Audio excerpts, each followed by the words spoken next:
Dear students, welcome to my YouTube channel. I am Dr. Musaddiq Gohir. In today's video, I will tell you how you can remove the voice of any video in CapCut PC. For that purpose, first of all, open the CapCut application and go on to the import option and select video whose voice you want to remove. For example, let us select that video and open it into the CapCut PC and add it to the operation menu. Now this has been added into the operation menu. If I want to remove its voice and keep this video mute, I will go on to the audio, and here you can see that the different volume options has been given.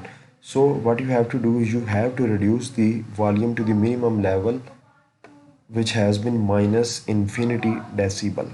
Okay, after that you just have to uh, put that bar into the extreme left option. After that, go on to now the voice of the video has been muted.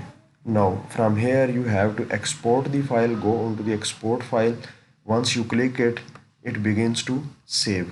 Wherever you want to save, it will be is saved. For example, this is the 8252 is the file name option. Export it. It will take few seconds, and let's wait as the CapCut PC is saving it. So as soon as the file is saved, I will show you that the voice of the video has been removed. Okay, and here you can see that different options have been given. Go into the open folder option, and here is the 852 option. If I click on that, there is no voice in the video. Okay, in this way you can remove the voice of any video.